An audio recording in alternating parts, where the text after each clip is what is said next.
right, perfect. Welcome back to episode number 9 of the Vancouver Special Podcast. Yeah, it's been a while. Been a minute. Actually, Michelle and I haven't caught up in a long time either.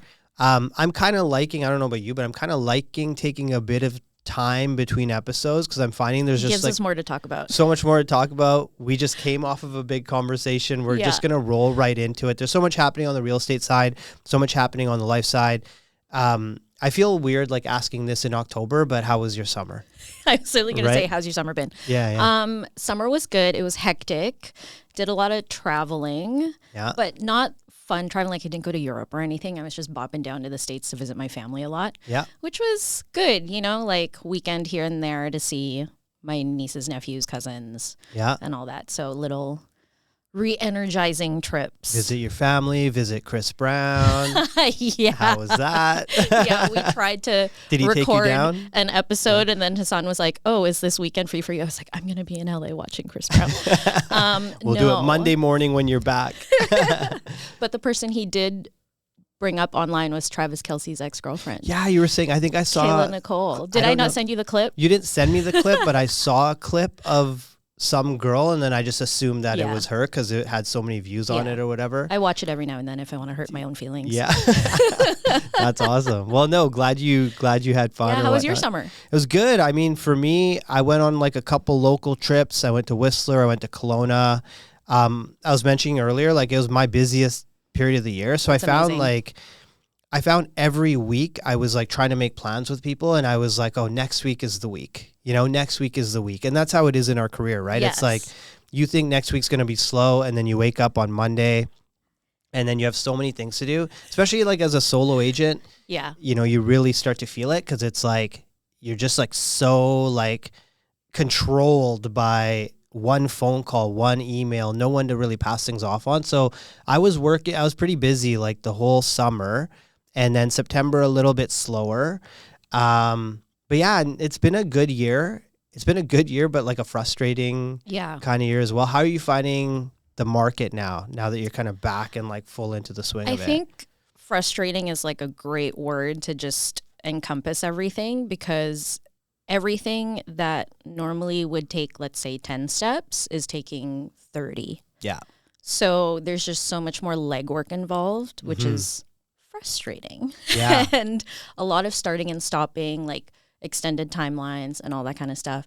And then more and more dealing with other agents on the other side who I need to handhold. And I know I've been saying that for like the last year, but it's getting worse. Yeah. And it's to the point where like the most recent offer that I received for my listing, like I'm giving the other agent clauses to put in. Oh, wow. Yeah. Wow. That like don't benefit my sellers per se, but I'm like, I need you to put this in. Yeah. Because it's for the better of everybody. So you were saying that you're doing more deals on this side. Yeah. Did you notice that like did you notice like agent difference between like working on the Valley and like working in Van? I'm going to put you on the spot. Be honest. The viewers want to know. I feel it's just like the culture. I mean, let's even start with lockboxes. Yeah, true. Right? All my listings out here, everybody's like, oh, is it not on lockbox? Why can't I show it tonight? I'm like, well, I can't be there. And that's not how I'm going to do things. Yeah. And like the lockbox thing. So I have a client who lives here. We've been working on like, you know, trying to purchase something. And she was in the States. And I guess in the States, they use lockboxes like all the time. Yeah. So when I'm trying to like book like showings or whatnot, she wasn't quite getting that. I was like, the listing agent has to like be available too. Like we try and book the night before for the next day. And I'm like, I'm available, but like, I don't know if the other agent's going to get us in and this and that. You know, that's a uniquely Vancouver thing, because even my team lead, when she goes on the like national conferences, like for all of North America, they're like, yeah, you guys are weird. Everybody else does lockboxes and you guys need to get on that train. So we have put it in our addendum. Probably new builds, right? Do you do it on your new builds at all? Depends. Depends on the client, but we are including that in our agreements with our sellers that we will be putting a lockbox if it's necessary. Right. Our goal is to not, but of course we'd rather the home be shown than not. Yeah. But yeah, that's like for me the biggest difference. And then the next is, I don't necessarily want to like say they don't do as much business as we do, like volume wise. Well, this year they're down significantly compared to us. I mean, year over year, if you look at the medallion stats for Fraser Valley, the numbers are way less than Greater Vancouver. Mm-hmm. So if a Valley agent is like, oh, I'm medallion, I'm like, yeah, but out of how many agents? Like, what's that number? Right? Yeah. It's different. Yeah, I find like this year, it's been like a really good year for me, but really like frustrating, and things like you said, like taking longer, and like so many more difficult conversations this year. So like I try and have the difficult conversation up front. So I've had like a lot of meetings with sellers, like a lot, where I come in and I'm like, look, like realistically, this is going to be the price that it's going to sell at. Yeah. This is what buyers are going to say about your property. This is not the conversation I'm going to have with a buyer. I'm just having it with you. And then I lose the listing because the price is low. Yeah. But it's actually what the market is at. And then I'll kind of watch that listing. Historically, that's happened to me a lot. Will they call you back 6 months later and be like, Hasan, you were right? I have this one guy who calls me every 6 to 8 months for a market assessment. A seller? A seller. And then I give him a price and he's like, oh, I'm sorry, I didn't go with you last time. I should have. I made a huge mistake. And then he'll list with someone else and then I'll watch it. And then he'll come back 6 months later, do the same thing. He might be watching this. You're like, come on, man. But, come on, dude. Like the next time's the fourth time. It's like, but I mean, my job is obviously to sell properties, but then to help people out, right? So it's like, and like my number one thing that I like to tell people is like, I would rather disappoint you now than later. Yeah. And then just be completely honest with my sellers, because I'm like, listen, right now it's a race to the bottom, and you want to be the first one for that one. Yeah. If you want to sell. Yeah. Like if you really are committed to making this move. If not, then it's probably not the right time for you. Yeah. And then I would say 90% of the time our clients are like, okay, we trust you, and then we'll move forward, and then they're successful. Yeah. Versus the ones who are like, no, I'm going to like try this other agent, or I want this certain price. And then that same thing happens where like they'll list with another agent. It goes stale. Yeah. They'll take it off the market. They'll call us back like a couple months later. Yeah. And then we're still telling them what they don't want to hear. And then, Yeah, I think it's like, do you want to have the difficult conversation up front, or do you want to have it later?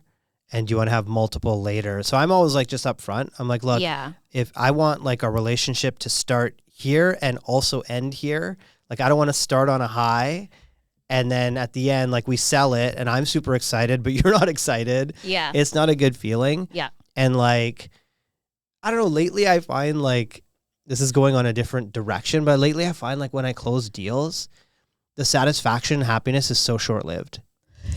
Like so short-lived. Like I'll close a deal. Are you becoming jaded, Hasan? I don't think it's jaded. I think I'm like trying to align like purpose with like what I'm doing, and so like I'll close the deal and I'm like super happy for like 30 seconds. Yeah. And then I'm kind of like, well, what next? Like where does it go from here? I don't know if it's like an existential crisis or whatever, but well, I think something that contributes to that is also the finish is so anticlimactic, especially because the work that you're putting in now with the market and how everything's going is like times 10. Yeah. But then the result is still the same. Yeah. It's almost like when you get the result, it's just a sigh of relief. Yeah. Like, instead of a like, you're like, oh, thank God. Yeah, it's done. Yeah. And then now it's like, oh, it's what peaceful. Next? It's silent. Yeah. What do I work on next or whatever, right? So yeah, been like one of those years. I think it's gonna be an interesting, next 8 to 12 months sort of thing. I don't know. You do a decent amount in the condo space too, like tons of new condos happening. Everyone wants to talk about like all these vacant condos and stuff like that. I think we're headed into kind of a long period of stagnancy with like prices. I think prices are going to come down more. There's like years worth of inventory, like crazy amounts of inventory. And also the inventory that developers have produced is something that people don't want. Yeah. Nobody wants a studio. Nobody wants a luxury 1-bedroom apartment that's going to cost them $1 million. Right. Right? Like people want space, storage, and parking. Yeah. It's not that hard. Yeah. And I'm seeing actually it's true. Like a lot of people are shifting to like older condos and things that actually have like larger floor plans and stuff like that. But I think like there's still value with the new condos, like hunting around, digging around if you find like the right project. Yeah. Yeah. No, it's an interesting market. I think we talk about the condos now, but my personal opinion is in 4 or 5 years from now, we're going to have another shortage of things to buy. it's so hard to look ahead that far based on like where we're at today. Like everyone loves to knock the market like in the moment. But construction is pretty much like halted. Well, and I'm curious too on how the new multifamily stuff is going to impact that and what buyers look for. Because let's say potentially buyers now are holding off on buying something because they want to save up for, let's say, like a 1.5 to 2 million purchase instead. Yeah. And then that would bring them into that multifamily. So then would they force themselves into that, even though they're just as small as condos? Cost-wise, probably the same because they're maintaining their own space versus a strata fee. Yeah. Right? So it looks different, but I think when you take down the layers, it's pretty comparable. Yeah. What I found was interesting because there's some cities that obviously have never had like multiplexes, right? Like they're not even out there. And then you'll see like a new listing for multiplex, and like trying to price it for buyers is kind of it's an interesting practice because it's not quite a duplex. It's not a townhome. It's kind of in the middle. And so when we're pricing properties, we're looking at like data sets, right? Yes. So I'm looking at townhomes. I'm looking at half duplexes. I'm like, okay, it's closer to a half duplex. It's not quite there. It needs to be a little bit lower. Well, that was like our project on Main and 33rd. Yeah. So which is great. That one took a long time for the public to wrap their heads around. Yeah. Because it's the first of its kind in that area, that kind of finish. Yeah. And so price point wise, when you're looking at it on paper, people are like, oh, this is great. And then they get to the development and they're like, this is not what I was expecting. I was expecting a full duplex. Why does this feel like a townhome? Yeah. And like, it's not quite what I'm willing to pay. Right. But at the end of the day, like people love the finishing, good the floor plans. Yeah, sick. Yeah. That one, I think it was like 1,500 square, kind of your main. They all hover around there. They were all kind of around there. There was one that was like really sick, like so much room on the main floor. And then upstairs, you didn't have like any wasted space. No. It was perfect. And it's only over 2 levels, so you're not losing space on the stairs either. But so something like that where it's new for the consumer, it's new for the builder, it's new for the realtors. So it was just a lot of adjustment. Yeah, price discovery. Price discovery is happening like all over the place, and that's why like I don't really like to look at like new listings. Like a lot of people will look at like new listings metric, and I'm like, the amount of times I see stuff, and including I do it too, right? Where you take it off, you put it back on, you change some pictures around, or like you change some pictures around, you do whatever. So like new listings, not a great data point to look at, but it's kind of tricky to price those, and I have some clients that are like working on those types of projects, and it's like, what do you think the finished product sells for? And I'm like, this is what I believe. This is the range. Within a range. This is what I believe, like within a range. But I think like from a buyer standpoint, I can't remember like a prolonged period of time like we're in right now where it's been so advantageous for buyers, like across like all the different segments. I think I barely saw the stats this morning because they just came out, but pretty much everything. Yeah, because it's October. Right? I know, right? Like everything is pretty much buyer's market. Like condos and townhomes are like, they're on the edge of like balance, but it's really not, because like if you dive into it, but usually like condos, again, everyone talks about how slow it is, but they've been balanced market, like, you know, fairly They have been for a while. Yeah, but now like it's going to be really interesting to see what happens November, December. I have some buyers that are kind of hovering around condos, and we're kind of saying, let's historically, that's always when the good deals happen, November, December. Yeah, November, December, and then January lately has been pretty good. And then this year, and then mid-January, it just like picks up. Yeah, and then all of February, and then it dies. Generally good, but this year was like so different with obviously Trump in the U.S. Like that basically cratered everything, and then the last like few months we've kind of maintained pace with last year, and there's not as many tariff headlines. Yeah. Right? So I kind of think like it's not a coincidence that you don't see those headlines anymore, and now people are kind of coming back into the market. Yes. Do you think like rate cuts are like actually going to do anything next year, or how you feeling?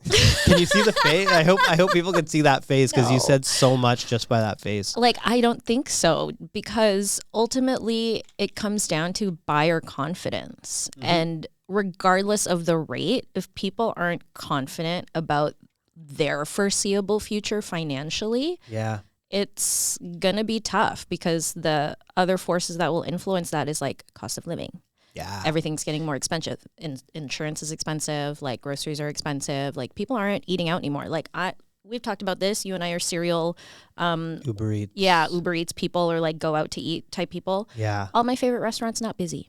And they're closing down. Yeah, the good ones are closing upsetting. down. Yeah, I know it totally is. But yeah, I can only do so much, guys. I can't hold the whole restaurant business on my back. Yeah, don't take my restaurants away, honestly, because it's like all my favorites, and I just know that they're going out of business because it's like they start raising the prices, and I'm ordering it. I'm like, yeah, I'm still gonna order it, but I'm like, who hurts me the most is when you can tell they're like switching up ingredients. Oh yeah, or like recipes. This ain't the same chicken. I'm like, oh, this is not the same chicken. This is like grade B now, or grade C. Yeah, it was grade B. I'm like, this isn't olive oil anymore. Yeah, yeah.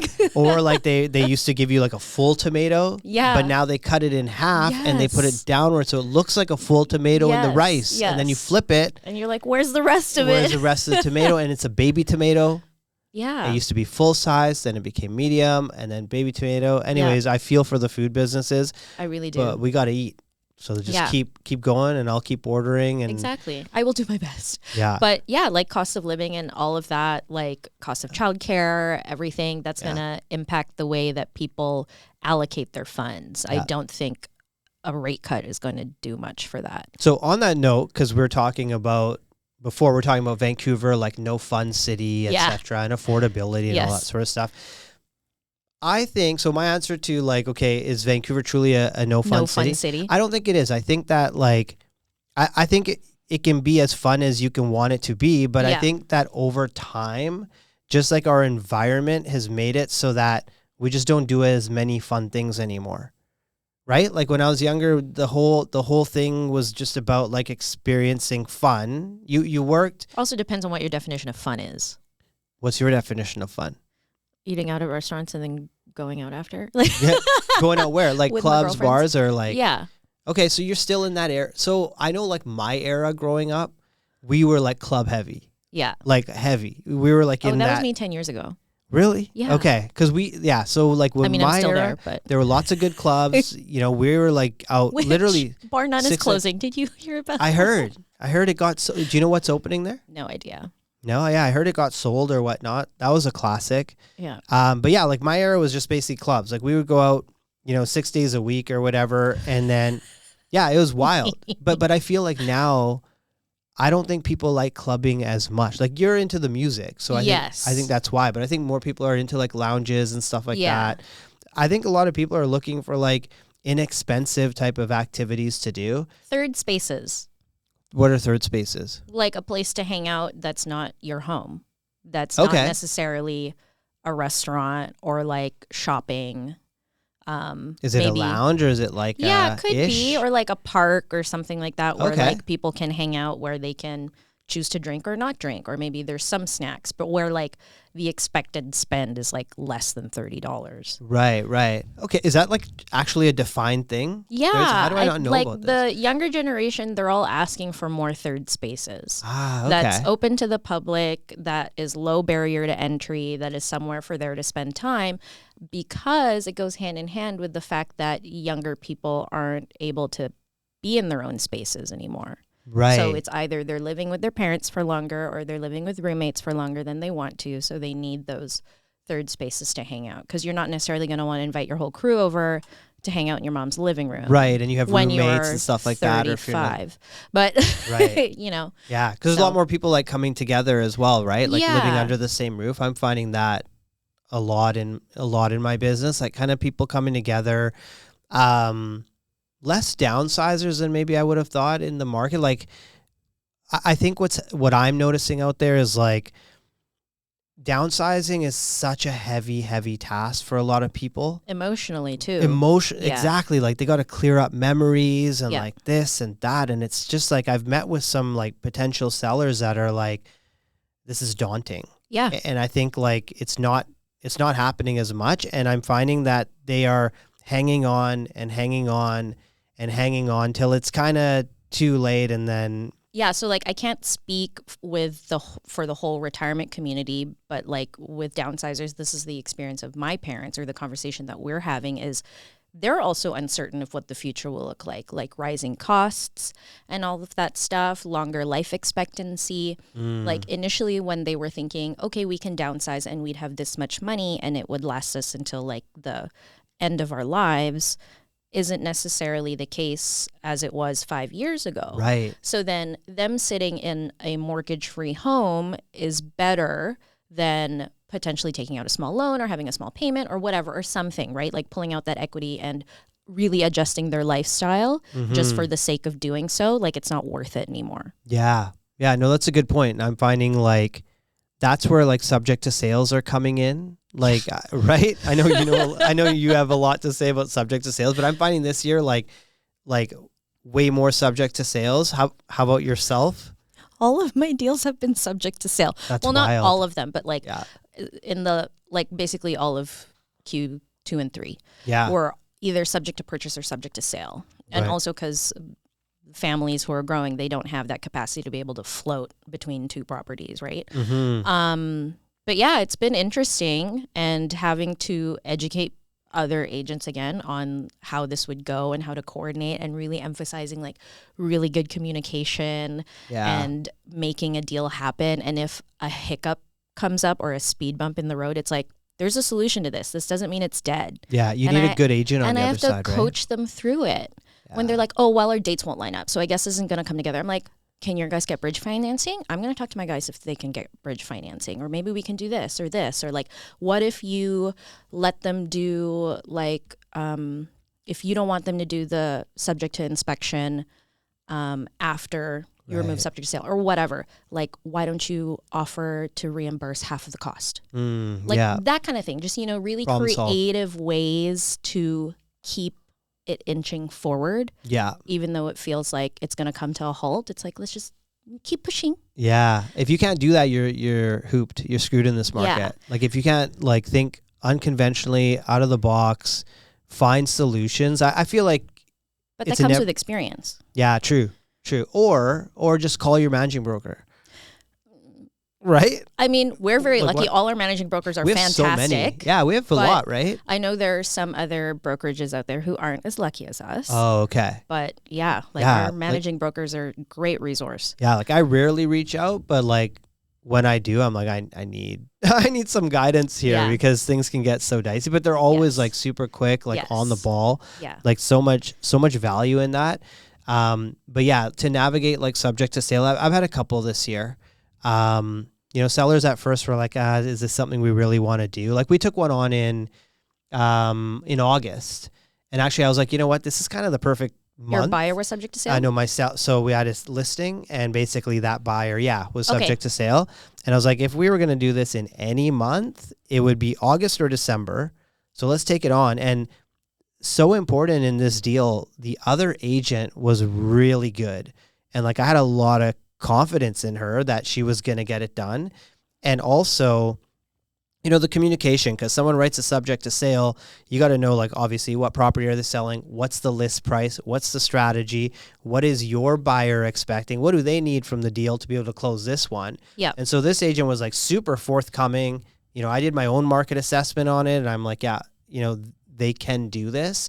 And it ended up working out, thankfully, right? Yeah. So, but that's a good segue to this next topic where my only advice to newer agents or agents who aren't as seasoned or not as much experience is if you're given a phone call to consult on a client or a property that's either not in your area, like not in your wheelhouse, like let's say a divorce or like a death in the family or whatever, or like a POA, that kind of stuff, or in an area you're not used to or a product that you're not familiar with, refer it out. Because you're doing everybody a disservice. You're doing that client a disservice. You're doing the potential buyer or seller on the other end a disservice because you're not familiar with it. Like, take your 25% and walk, or however much you want to ask for a referral fee. And I fear that that's going to become a larger problem with sales activity down. Yeah, I mean, I get it. Everybody's hungry. Right? And they're hungrier than they've ever been. They should 100% refer it out. But, there's agents out there that haven't done a deal in months or, you know, 4 or 5 months or whatnot. It's not good. You're seeing the amount of agents like drop off, like on Paragon or whatever. Like each month, the amount of agents is coming down. But like when I first got in the business, pretty much everything I did was co-listed.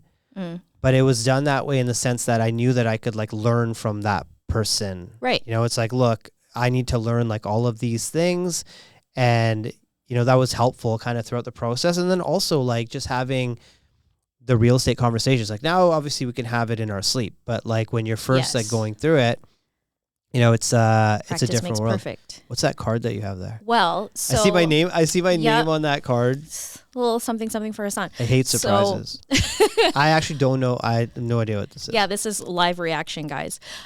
So speaking of referrals, I know it wasn't really a referral, but there was a situation that came up where our team and you had a mutual client that were going through a situation. Yes. And we were both on the docket, and you were like, West Coast Living will be able to handle this. And like, I'm not entirely sure of the conversation that you had with the clients because I was not present, so I'm not going to make any claims. Yeah. But this is just a thank you from the team. Oh my goodness. Thank you for trusting us. Wow. Thank you so much. Your client. Yeah, no, I appreciate that. In fact, I've already gotten a thank you from Jessica. Oh, wow. Thank you so much. This is just That's great. Thanks so much because it closed and everybody's happy. And this is just a reminder that it's because of the trust from other agents like you that we're able to keep doing what we're doing. And yeah, we put that together. I don't know if Jessica told you, but at the end, it was like the timing and like we did it fast and then into, you know, my client's next property. And there was so many moving happened parts. So quick and it was like a successful sale and everything. Yeah. And almost a curveball right at the end, which I won't get into, like almost a massive curveball. Yeah. Got it all sorted out. No, thank you so much. I really appreciate it. No, thank you. Yeah. Yeah. No, that's excellent. Wow. So not every day you get something like that. So that's wonderful. What else? What do you have planned for the next few months here, like outside of real estate? I'm gonna try not be on a plane for the month of October. We'll see what happens. Yeah. People like who was I speaking to? Somebody was like, "Oh, like where's your favorite place?" And I was like, "An airplane." Like, going anywhere. I love being on an airplane, big or small. Yeah, I think I just want to focus and set myself up for the next year. Our coach tells us that your Q1, Q2 success is determined by what you do in Q4. So yeah, I need to be bit better of a planner. Gonna lock in, as the kids say these days. When do you start like locking in for next? Is that what they're saying? I think lock in is like old school. Oh, all this stuff's coming back. Oh, let's not talk about that. I'm so old now that I've seen things twice. Well, I've seen it back in the day, and then now it's coming. Twice. Now, don't date yourself. It's coming now. Like Well, what's really been a dagger to my heart is this wardrobe resurgence of basically my middle school wardrobe. What's the wardrobe? Like, I'll walk into a store, let's say Abercrombie, which is where I like to get all my work pants. Yeah. And I walk in, I was like, this is 7th grade Michelle's closet. Yeah. It's like mini skirts, like the frilly camisoles, like long cardigans, like all like prints, like boho prints, all these weird asymmetrical hemlines. I'm like, I'm having PTSD. But then also part of me is like, I couldn't afford any of this when I was in middle school. Right. So part of me is like, I kind of want to buy that now because I can, but I feel like I'm too old to wear that. So. My era was brutal for like clothing or whatnot. Like we had hammer pants. We had like oversized, like not even hoodies, like sweatshirts. Well, au coton or whatever. It was like those super baggy cargo pants came back, and then they've refined it. I don't know if you know what a barrel pant is. I know nothing about fashion. I feel like I'm freaking horrible. That's the new hammer pant because it like comes out a little bit and then tapers at the leg. Okay, it's like slightly more refined, but I hate shopping. That's one thing. Like I miss like being in a relationship because like whoever I was always with was like they would basically be like, you're not leaving the house looking like that. It's called the girlfriend effect. Yeah. It's like, you got to wear this, you got to wear that. Like, that looks hideous. Yeah. Like, let's go shopping. I never had to, like, think about my own clothes. Yeah. Like, to that point. And now, like, when I go, like, shopping, I'm like, I got to do this in 23 minutes because I'm going to die. Yeah. I hate, like, trying clothes on. Do you shop online? No, because I'm worried about the fit. Okay. But it doesn't. Free returns. No, but it doesn't matter because I try it on. I'm like, oh, this looks good. Yeah. And then like I bring it home and I'm like, this looks horrible. And I literally like, I won't wear it. Sometimes I won't even return it. Yeah. Like, I don't know. Shopping is just if you ever need a second opinion, happy to. I'll send you. Don't open the door because I'll be like sending you pictures like all the time. You don't want to allow this. I'll be like, yes, no, yes, no. Yeah, no, it's helpful to. I saw a meme the other day that was like this girl and she was upset. And it was like remembering that there's some guy out there wearing shoes that you bought for him like 5 years ago, but all he did was cause you problems. And I was like, oh my God, yeah, that's all my past relationships. So classic. But no, it's so helpful. There's stuff that we don't, as guys, I don't know. There's a lot of guys that know fashion. Yes. Like, right. But I'm not one of those people. And I think I might be like, fine. I might be partially colorblind or something because like I'll get stuff. Most dudes are. Right? Yeah. I think so. Yeah. Because it comes home, it looks different. Under the retail lights, but like, looks good. Different how? Like purple doesn't turn into yellow like when you know get what home. The hard part is for me? This is the hard part, is the coordination. Oh, okay. So I'll get something, I'm like, this looks great. It looks really good on me. I'm like, yes. I'll bring it home. I'm like, what am I going to wear this with? Yeah. What shoes? What pants? If not pants, what shorts? What hat goes with this? Okay, question for you. How do I put this all together? You know how girls will collectively get dressed? No. Well, yeah, I know like back in the day. Not necessarily physically together, but if it's like, oh, hey, I have this thing and I have this outfit. What do you think I should wear? So while you guys are getting dressed, you guys are sending pictures to each other saying, what should I put? And like the week leading up to the event, it's like, what are you guys wearing? What's the inspo? What is this? And then so that way everybody looks somewhat coordinated, but not really. Okay. And then we give each other feedback of like, no, you're not wearing that. Or like, that doesn't look good with those shoes. Like either switch the shoes or do this. But like, I'm guessing guys don't do that. The closest thing to that I think I've done is like, hey man, you wearing shorts or pants? like, is this a shorts thing or is it a pants thing? That's as far as it. If we were to like send jacket, no jacket. If we were to send a picture of ourselves in an outfit to the group chat of guys, we would never. Well, I would never hear the end of it. Yeah. Like 100%. On this note about fashion or whatnot, there used to be a company. I don't know if they're still around. Frank and Oak. Yeah. Familiar with them? I think they're still around. So they used to have a program which I subscribed to, which basically they had a stylist. And you would basically do a survey, and it'd be like, what type of clothes are you more modern, classic, this, that. They sent you pictures, and you basically, it was like online. You click some buttons, you're like, this is my style. And then every month, they would send you a subscription box with curated items that match together and flowed. And then you basically would get the box. You just try it on. If you like, you keep what you like, and then the rest you just send it back. And every month you got a free like package or whatever. They got rid of that program. I used to love it. That's a genius idea. So good. Like it's when the seasons change, then they start sending you like fall colors and orange. Yeah. Sometimes you'd have shoes. Or like this is the trendy color this season. They have a bunch in the States, but for some reason Canada doesn't have never have these nice anymore. Things. Someone needs to bring this back. I can't be the only guy that needs that. Yeah. Well, I'm sure there are also other females out there like who are busy or like just don't have the capacity for it or don't have the eye for it who would also benefit. But I feel like most females enjoy the shopping. No? Majority. Like I would say majority. Okay, yeah. I don't want to generalize about everyone or whatever. I personally know some people who are like, I hate this. It's brutal.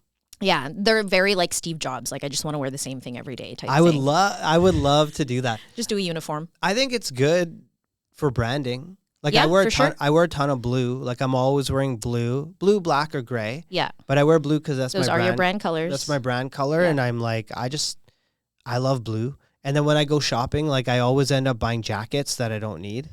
Right? So I'm like, oh, I need jeans, I need this, that. Yeah. I'll always come home with a jacket.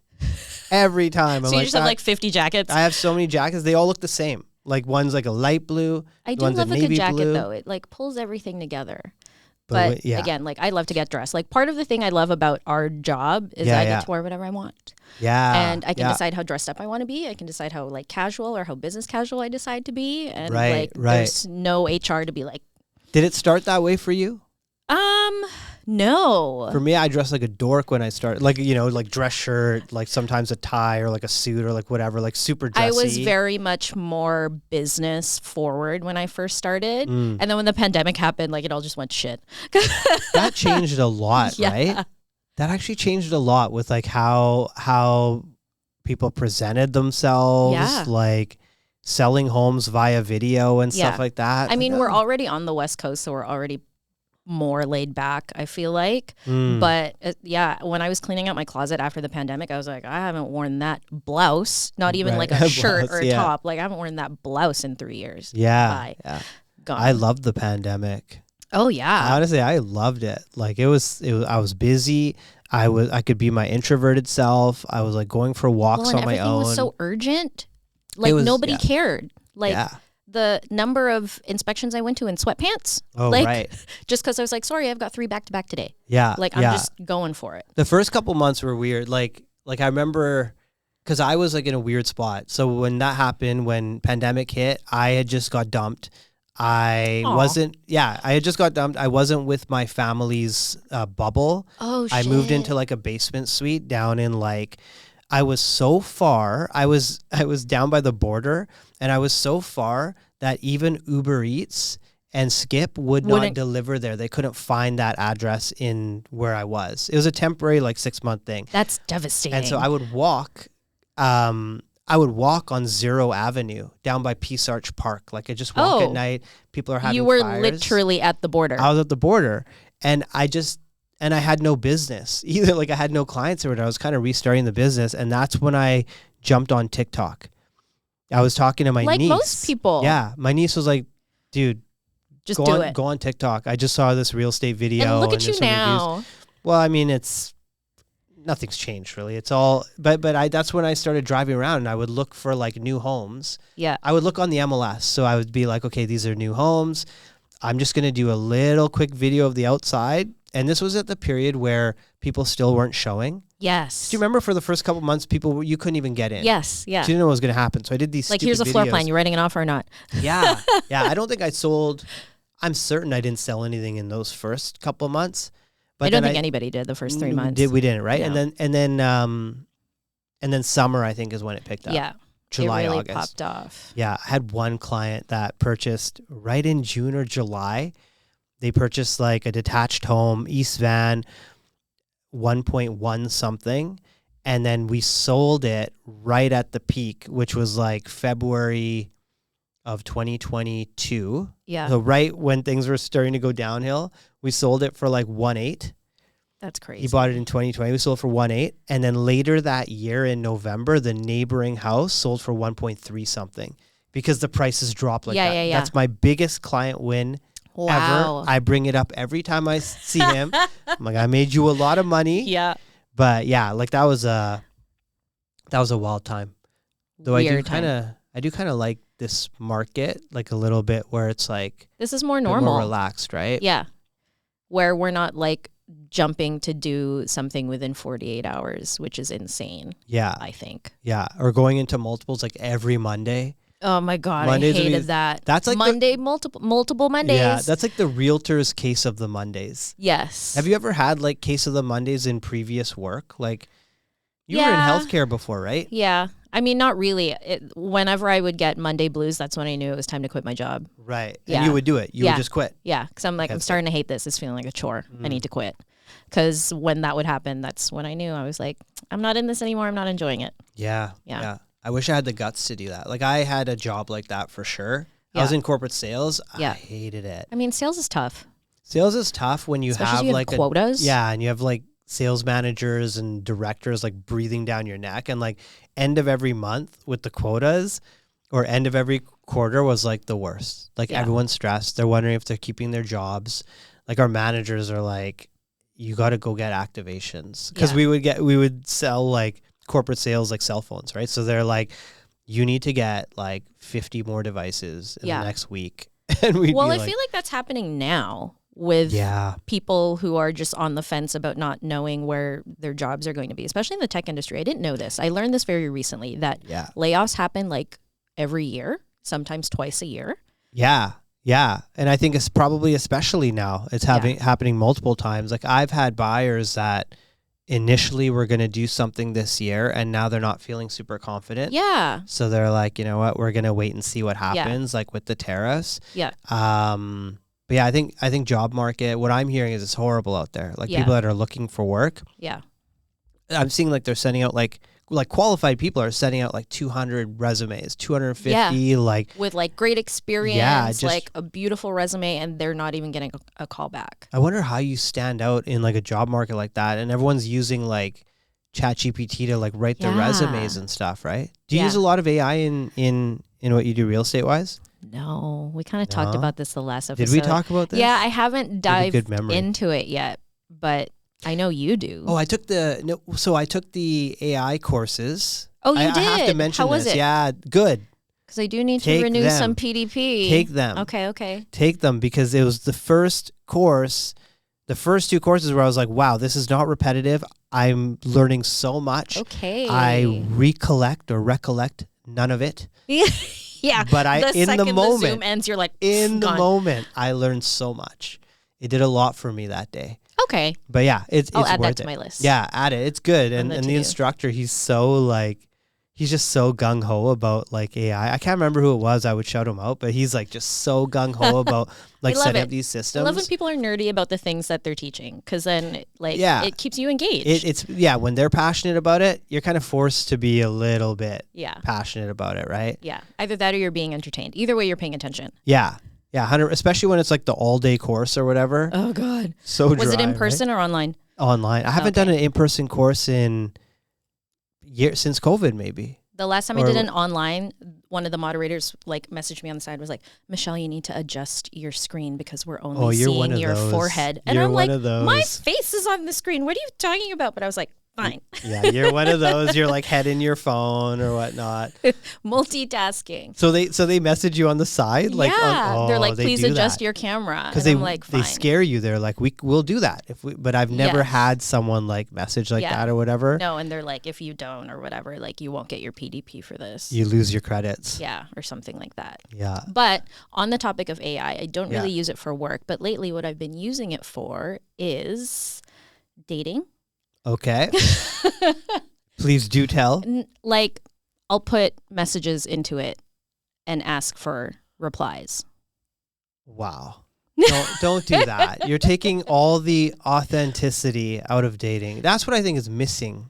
So I'm usually pretty quick and witty and like will really fire something out right away. But especially if it's like a new person who I don't really know what their threshold is, I will sometimes run my replies through it and be like, is this too mean? Okay. So you're writing some of it. You're getting chat to edit it. Yes. Or are you getting chat to write the whole thing? No. So I never copy paste. Do you believe her? I promise. So sometimes I'll put their message in and then I have a reply already that I think is either like too harsh, too mean, too direct, or too passive aggressive. Wow. Okay. So then I'm like, what's a flirtier way of replying to this? Okay. And then they'll like rejig it. Yeah. How's it work? Is your success rate up? Like, how's it working for you? I mean, I think it's getting my message across in a way that isn't like, she's crazy. Okay. Yeah.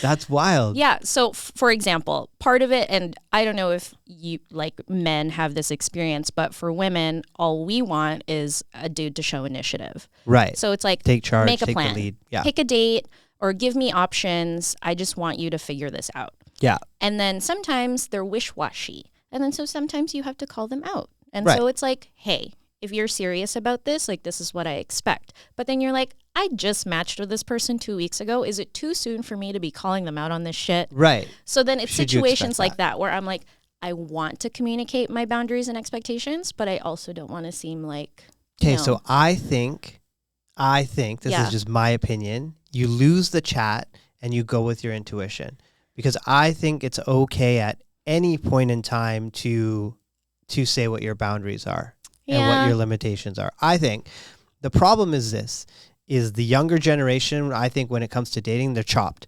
And that's what they chopped. would say. Look at you using they're chopped. Here's why. jargon. Here's why. The dynamic is shifting in the sense that men are becoming women, women are becoming men. Yeah. In their energy. Yes. Because like you kind of said, like younger men nowadays don't like to pursue, right? Because they're kind of in some ways they're kind of trained to be like, okay, well, if I go up to this girl, or if I say something, you know, she's going to be like, you're a creep, you're a weirdo. Like they're conditioned. Right. And so the men are like, well, I'm just going to be more complacent. I'm going to hang back. And then women have been forced over the last decade to become go-getters and to kind of grab that masculine energy. Yeah. So I'm sitting back with popcorn watching what's happening because I'm like, what's going to happen to the future when you have, you know, truthfully, feminine energy coming from the guys and the masculine energy coming from the women, and like, how's that going to work out? So going back to what you're saying, I think you should just be direct, because sometimes I think, I feel like just guys need to kind of hear that and be like, snap out of this. Like I'm already so in my masculine on a day-to-day because of our jobs and like, you know, just needing to get stuff done all the time. Yeah. And I want to just make it a little bit softer, be a little bit flirtier, be a little bit more girly.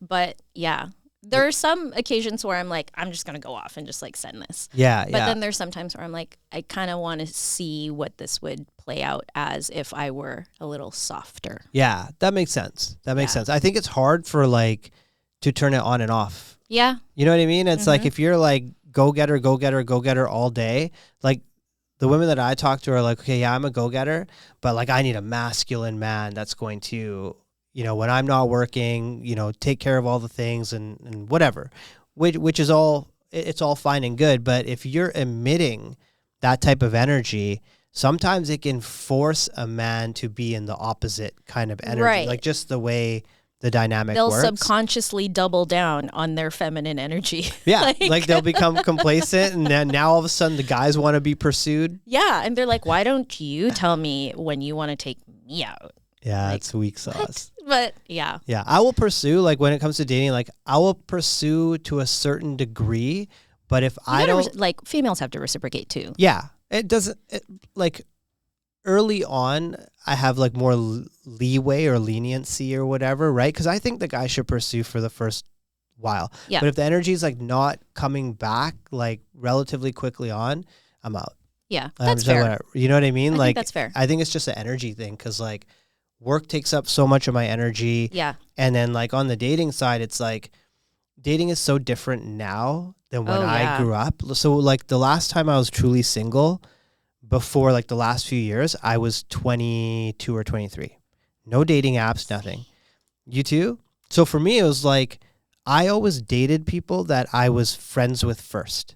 Right. That's what I'm accustomed to. I got to know someone.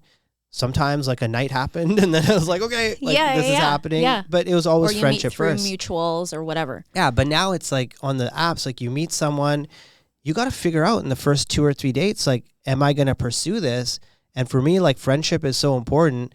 Like I can't love you if I don't know that I like you. Yeah. Or I can like you. Well, but you have to figure it out quick. The online or like through texting relationship, it's not real. Like it's a false sense of intimacy. Yeah. And like, so I've been dating and my friends are like, oh, do you like him? Blah, blah, blah. Like, how long have you been talking to him? And I'm like, oh, like 2 months. And they're like, oh, so do you like him? I'm like, I don't know him. Yeah. Like we've gone out a handful of times. Like we've spent X amount of time together, but I don't know him. Right. Like, especially as you're older, like, you know, work, life and stuff. We're not necessarily being able to hang out every day like you used to when you were young. Yeah. And like really get to know them on that like level. The fact that they're still around though at 2 months-ish, that's a positive sign in today's market. That's true. You know what I'm saying? Because in my world, it's like if you don't know in the first 3 or 4 dates, back in the day, you would go on a good date and then you'd go home and you would think about that person and you'd be like, I'm excited to see them again. I was having this conversation with somebody and it was like, yeah, you literally had to pick up the phone and like either look up their number. Like there was effort into even getting to communicate with them. That reminds me of like making calls and like literally mom or dad would pick up the phone. Yeah. Like no cell phone. Oh, is so-and-so home? And they're like, oh no, who is it? Oh, like I'll just call back. Like, you know, kids these days don't know how to do that anymore. But now it's like you come home from a good date, people come home and they go on the like they go through the app rotation: Instagram, TikTok, Facebook, Hinge. Sometimes they don't even wait till the date's over. Oh, that's brutal, eh? And you're like, hello. Yeah, I'm here. You see the notifications pop up. Yeah. Or like, they just put it like face down. Or Apple Watch is your biggest traitor because it'll just be buzzing the whole time. Best thing I ever did was stop wearing Apple Watch every day. Yeah. Do you wear an Apple Watch? No, I never caved. Oh, man, it's the only Apple product I don't own. I feel so good without it. I've done it, like I've been taking it off for the last while. I only wear it now in the gym. Okay. And it's changed my life because normally it's like bad for your nervous system. Yeah, I think phones in general are just like I'm already addicted to my phone. I don't need it like a glance away. I'm so addicted. Like it's buzzing in my pocket right now, and like while we're doing this, I'm like, who could that be? Yeah, no, I had to put it on Do Not Disturb because if not, my phone would be doing the same. because you get antsy about it. Yeah, but yeah. So that's dating in a nutshell. It's just so different. It's like if you want to. My biggest beef is men. Well, okay, and here's the other thing. In Vancouver, Vancouver is really small, and then B, the subculture of dating here is also really interesting. But why do men take so long to ask you out on a date? I would say that they're not really serious about wanting to go out on a date with you. Okay. They want some validation. That's my theory too. Yeah. So then is that every single man who's in Vancouver? No, it's a lot. Like it's to the point now where I think men today, they need a blatant sign that you want them to ask you out. Even if you give them your number, it's not enough for a lot of men. They're like, oh, I'm not sure. Like, does she really? It goes down to the whole like pursuing things or whatnot. For me, like that's the easiest part to be like, hey, like let's go do something or whatever, do it quickly. Because that way and then you're not like texting back and forth. Yeah, I'm not trying to have a pen pal for 2 weeks. Yeah. Like, let's meet in person. I need to see if you're funny in real life. Totally. But I'm guilty of that at times where I've done that, where I get someone's number or whatever, you move off the app, so you just message. Or you're busy with life, or you're like, do I really want to right now? Maybe in a week. But then does that mean the conversation was really dry? No, it can be good conversation. It's all about what's happening in my world in that moment.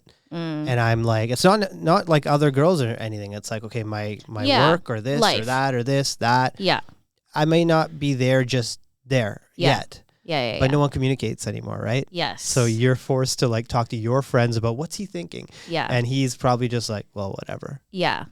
Right. And then the mutual ghosting happens. Yeah. Where nobody replies and nobody wants to be like, oh, whatever, next, and swipe.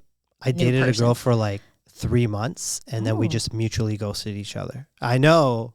What? This was like a couple of years ago. It was weird. We just both stopped talking. That's so weird. I know. I got problems. Who initiated it? I mean, I might have sent the last text, but it wasn't like, it was like one of those texts that doesn't need a response. Yeah. And both of us, I think we're just fine with it. That's crazy, dude. I'm better now, I swear. Okay. You're like, I've learned. I think we're running up against it. Yeah. Oh my gosh. So we covered so many different topics. I know, we did. Time. We kind of went all over the place. That was wild. But no, this was good. We'll be back again soon. Yep. Any ideas for topics, as you know, you can post them below if you're watching this on YouTube. But thanks for watching again, and we'll chat soon. See you next time. Cheers.